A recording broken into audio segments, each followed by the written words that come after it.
And it's because all of us know exactly what a crazy maker does to us and how we struggle with coping with it.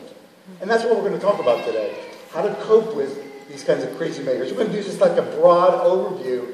And then each week that follows, we're going to really drill into some specific areas that I know are going to be very helpful to all of you that are here.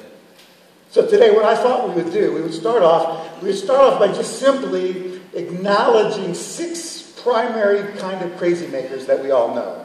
Now, I could have listed dozens of them, and a lot of them are combinations of some of these characteristics, but let's just talk about 6 crazy makers that all of us from one time or another have had in our lives. Now, and I'm going to give you a couple of assignments as we work through this short list. 1, I want you, as we talk about each category of crazy maker, I want you to think about someone in your life that represents, that models the behavior of these crazy makers that we're talking about.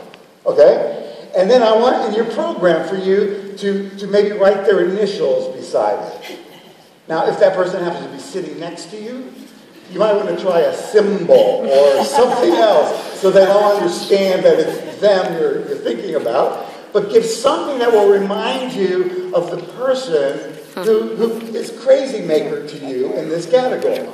Because what we're going to do is I want to challenge you to specifically take the lessons we're going to learn from Scripture and begin to really apply it to the people, real people in our lives. Okay? So we'll go through 6 kinds, and you should have maybe 6 people.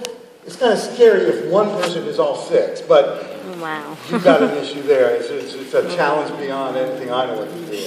But put down the initials or a symbol of that person. Here's the second thing. I want you to draw a smiley face or a star next to the characteristic of the crazy maker that you think people around you would say you are most like. Some of you are like, what? See, self-awareness being the problem that it is for some of us, let me just say something. Not only do we all have crazy makers in our life, but my guess is that there is someone who views you as their crazy maker. Yep. Really? Oh, no. Oh, or maybe not here at Journey's Crossing. No, that couldn't be. Yeah, it could be. So, maybe self-awareness starts with you starting to think. Now, if you have a problem, I'm sure somebody that knows you or is seated next to you will help you out on that one. Okay? But we don't want to get into a fight in the service. Take it outside. Okay. So 6 types of crazy makers. Think of people that relate to each of these and which one might be most like you. Here's the first one. I call this person the little dictator. The little dictator.